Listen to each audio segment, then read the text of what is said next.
Friends welcome back to ಸ್ಯಾಮ್ತನು creations. Friends ನಾನು ಹಾಕ್ತಾ ಇರೋ ಡಿಸೈನಿಗೆ 6 ಎಳೆ ದಾರ ತಗೊಂಡಿದ್ದೀನಿ. ಹಾಗೆ ನೀಡಲ್ ನಂಬರ್ 10, 8 ಬೇಕಾದರೂ ತಗೋಬಹುದು. ಸಿಂಗಲ್ ಸ್ಟೆಪ್ ಡಿಸೈನ್ ಇದು, ತುಂಬ ಈಸಿಯಾಗಿ ಹಾಕ್ತಾ ಹೋಗ್ಬೋದು. ಸ್ಟಾರ್ಟಿಂಗಲ್ಲಿ ಲಾಕ್ ಮಾಡ್ಕೊಳ್ಳೋಣ. ಈ ರೀತಿ ಬ್ಯಾಕ್ ಸೈಡ್ ಇರೋ ಥ್ರೆಡ್ನ ಫ್ರಂಟಿಗೆ ಎಳ್ಕೊಂಡು 2 ಸಲ ಸಿಂಗಲ್ ಕ್ರೋಶದಲ್ಲಿ ಲಾಕ್ ಮಾಡ್ಕೋಬೇಕು. ಇದಾದಮೇಲೆ 2 ಚೈನ್ನ ತಗೋಬೇಕು. 2 ಚೈನ್ ಆದಮೇಲೆ ಸೂಜಿ ಮೇಲೆ ಒಂದು ಸಲ ದಾರ ತಗೊಂಡು 2 ಚೈನ್ ತಗೊಂಡಿರ್ತೀವಲ್ವಾ, ಪಕ್ಕನೇ ಒಂದು ಡಬಲ್ ಕ್ರೋಶನ ತಗೋಬೇಕು. ನಾನಿಲ್ಲಿ 2 ಡಬಲ್ ಕ್ರೋಶಗಳನ್ನು ತಗೊಳ್ತಾ ಇದ್ದೀನಿ. ಪಕ್ಕದಲ್ಲೇ ತಗೋಬೇಕು. ಈ ರೀತಿ 2 ಡಬಲ್ ಕ್ರೋಶಗಳಾದಮೇಲೆ ಥ್ರೆಡ್ನ ಸ್ವಲ್ಪ ಮೇಲ್ಗಡೆ ಎಳ್ಕೊಂಡು 1 mm ಬೀಡ್ಸ್ ಬರುತ್ತಲ್ಲ, ಅದನ್ನು ಒಟ್ಟಿಗೆ ಈ ರೀತಿ 2 ಬೀಡ್ಸ್ಗಳನ್ನು ಇನ್ಸರ್ಟ್ ಮಾಡ್ಕೋಬೇಕು ಒಟ್ಟಿಗೆನೆ. ಈಗ ಬೀಡ್ ಲಾಕ್ ಮಾಡ್ಕೋಬೇಕು.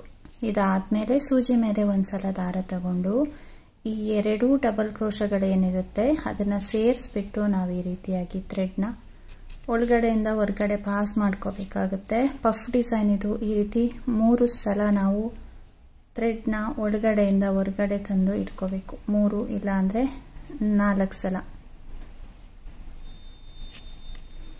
ನೋಡಿ. ಈ ರೀತಿ ಇದಾದಮೇಲೆ ಎಲ್ಲ ಥ್ರೆಡ್ನು ಸೇರಿಸಿ ಆ ಕಡೆ ಇರೋ 6 ಎಳೆ ದಾರನ ಇದ್ರೊಳಗಡೆಯಿಂದ ಈ ರೀತಿ ಪಾಸ್ ಮಾಡಿಕೊಂಡು ಪಫ್ ಡಿಸೈನ್ನ ಮಾಡ್ಕೊಳ್ಳೋದು.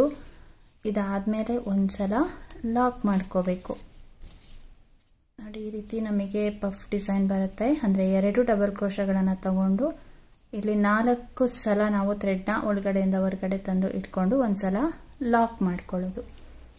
ಈ ರೀತಿ ಪಫ್ ಡಿಸೈನ್ ಆಯ್ತಲ್ಲ. ಈಗ ಒಂದು ಚೈನ್ ತಗೊಳ್ತಾ ಇದ್ದೀನಿ. ಇದಾದಮೇಲೆ ಸೂಜಿ ಮೇಲೆ ಒಂದು ಸಲ ದಾರ ತಗೊಂಡು ಸ್ಟ್ರೈಟಾಗಿ ಈ ರೀತಿ ನೀಡಲ್ನ ಇಟ್ಟು ಇಲ್ಲಿಂದ ನಾವು ಪುನಃ 2 ಸಲ ಡಬಲ್ ಕ್ರೋಶಗಳನ್ನು ತಗೋಬೇಕು.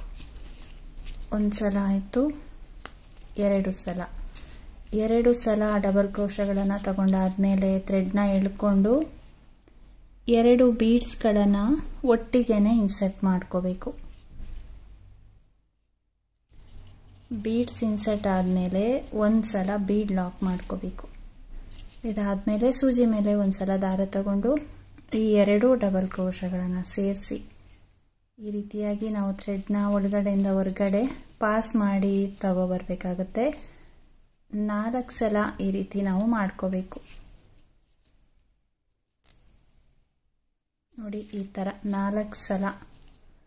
ಅದಾದಮೇಲೆ ಆ ಕಡೆ ಇರೋ ದಾರನ ಇದ್ರೊಳಗಡೆಯಿಂದ ತಂದು ಈ ರೀತಿ ಪಾಸ್ ಮಾಡ್ಕೋಬೇಕಾಗತ್ತೆ. ನೆಕ್ಸ್ಟು ಒಂದು ಸಲ ಲಾಕ್ ಮಾಡ್ಕೊಳ್ಳೋದು.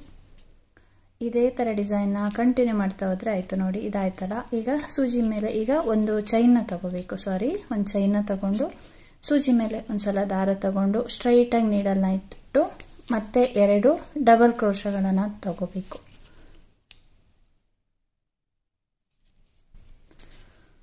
ನೋಡಿ ಈ ರೀತಿ ಸ್ಟ್ರೈಟಾಗಿಟ್ಟು 2 ಡಬಲ್ ಕ್ರೋಶಗಳನ್ನು ಪಕ್ಕದಲ್ಲೇ ತಗೋಬೇಕಾಗತ್ತೆ.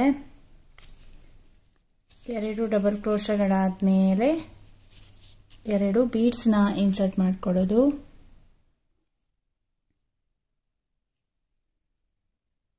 ಎಲ್ಲ ಥ್ರೆಡ್ನು ಸೇರಿಸ್ಕೊಂಡು ನಾವಿಲ್ಲಿ ಬೀಡ್ಸ್ನ ಇನ್ಸರ್ಟ್ ಮಾಡ್ಕೋಬೇಕಾಗತ್ತೆ.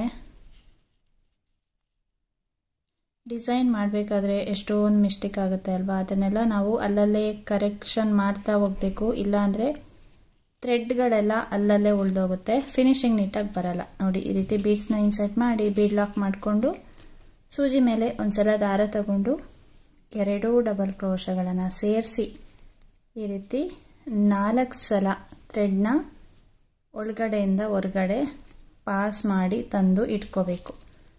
ಈ ಥರ 4 ಸಲ ಆದಮೇಲೆ ನೆಕ್ಸ್ಟು ಆ ಕಡೆ ಇರೋ ದಾರನ ಇದರೊಳಗಡೆಯಿಂದ ಈ ರೀತಿ ಪಾಸ್ ಮಾಡಿ ತಂದು ಒಂದು ಸಲ ಲಾಕ್ ಮಾಡಿ ಒಂದು ಚೈನ್ನ ತಗೊಳ್ಳೋದು. ಇಷ್ಟೇ ಇದು ಡಿಸೈನ್. ಇದೇ ಥರ ಡಿಸೈನ್ನ ಕಂಟಿನ್ಯೂ ಮಾಡ್ತಾ ಹೋಗಬೇಕು.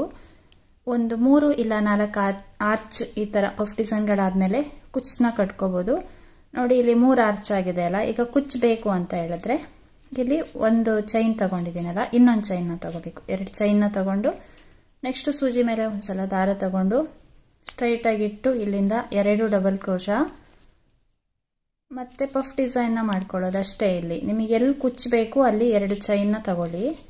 ಆ ಗ್ಯಾಪಲ್ಲಿ ನಾವು ಕುಚ್ಚನ್ನ ಕಟ್ಟೋದು ನೋಡಿ ಈ ಥರ. ಇದಾದಮೇಲೆ ನೆಕ್ಸ್ಟು ಇದೇ ಥರ ಪಫ್ ಡಿಸೈನ್ನ ಹಾಕ್ತಾ ಹೋದರೆ ಆಯಿತು.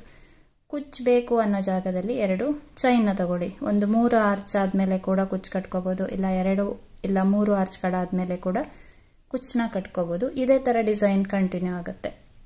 ನೋಡಿ ಡಿಸೈನ್ ಬಂದು ಈ ರೀತಿಯಾಗಿ ಕಾಣಿಸುತ್ತೆ. ಇದೇ ಥರ ನಾವು ಡಿಸೈನ್ನ ಕಂಟಿನ್ಯೂ ಮಾಡ್ತಾ ಹೋಗಬೇಕು. ನಾನಿಲ್ಲಿ 3 ಆರ್ಚ್ಗಳಾದಮೇಲೆ ಕುಚ್ಚನ್ನ ಕಟ್ತಾ ಇದ್ದೀನಿ. ನಿಮಗೆ ಯಾವ ರೀತಿ ಬೇಕು ಆ ಥರ ಮಾಡ್ಕೋಬೋದು. ಬರೀ ಇಷ್ಟೇ ಸಾಕು ಅಂತ ಹೇಳಿದ್ರೆ ಇದೇ ಥರ ನೀವು ಡಿಸೈನ್ನ ಕಂಟಿನ್ಯೂ ಮಾಡ್ಕೋಬೋದು. ಒಂದು ಬೇಸ್ ಲೈನ್ ಥರ ಕಾಣಿಸುತ್ತೆ.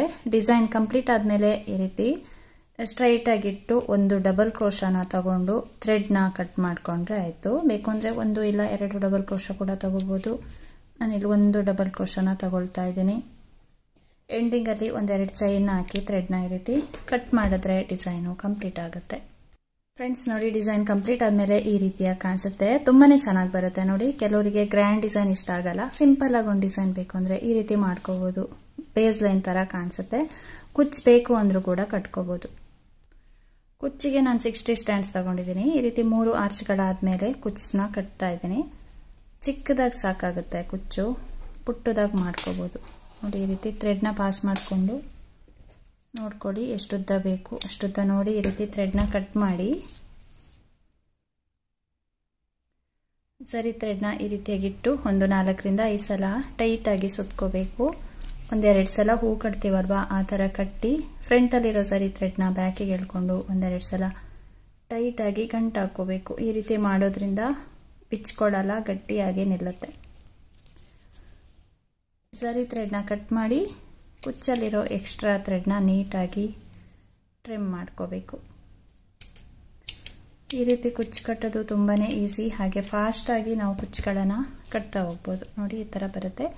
ಇನ್ನು ಪುಟ್ಟದಾಗಿ ಬೇಕಾದರೆ ಪುಟ್ಟದಾಗಿ ಕೂಡ ಕಟ್ಕೋಬೋದು. ಫ್ರೆಂಡ್ಸ್ ನೋಡಿ ಡಿಸೈನ್ ಕಂಪ್ಲೀಟ್ ಆದಮೇಲೆ ಈ ರೀತಿಯಾಗಿ ಕಾಣಿಸುತ್ತೆ. ತುಂಬಾ ಚೆನ್ನಾಗಿ ಬರುತ್ತೆ ಡಿಸೈನು. ನೋಡಿ ಬಾರ್ಡರ್ ಡಿಸೈನ್ ಥರ ಕಾಣಿಸುತ್ತೆ. ಈಸಿಯಾಗಿ ಆಗ್ತಾ ಹೋಗ್ಬೋದು. ಒಂದೇ ಸ್ಟೆಪ್ಪಲ್ಲಿ ಮುಗ್ದೋಗುತ್ತೆ ಡಿಸೈನು.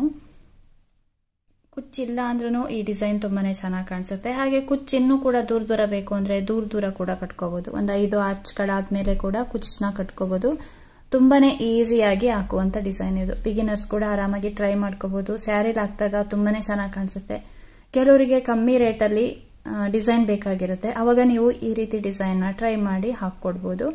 ಈ ಡಿಸೈನಿಗೆ 250 ಇಂದ 300 ಆ ರೀತಿ ನಾವು ಚಾರ್ಜ್ ಮಾಡ್ಕೋಬೋದು. ಬೇಕು ಅಂದರೆ ಜಾಸ್ತಿ ಕೂಡ ಮಾಡ್ಕೋಬೋದು. ಇಲ್ಲಿ ನಿಮಗೆ ಬೀಡ್ಸ್ನ ಇನ್ಸರ್ಟ್ ಮಾಡಲೇಬೇಕು ಅಂತ ಏನೂ ಇಲ್ಲ. ಬೀಡ್ಸ್ ಬೇಡ ಅಂದರೂ ಕೂಡ ಈ ಡಿಸೈನ್ನ ಹಾಕ್ಕೋಬೋದು. ಇಲ್ಲಿ ಬೀಡ್ಸ್ ಬದಲಿಗೆ 2 ಚೈನ್ನ ಹಾಕ್ಕೊಂಡ್ರೆ ಆಯಿತು. ಆವಾಗ ವಿತೌಟ್ ಬೀಡ್ಸ್ ಅಂತ ಈ ಡಿಸೈನ್ನ ಮಾಡ್ಕೋಬೋದು.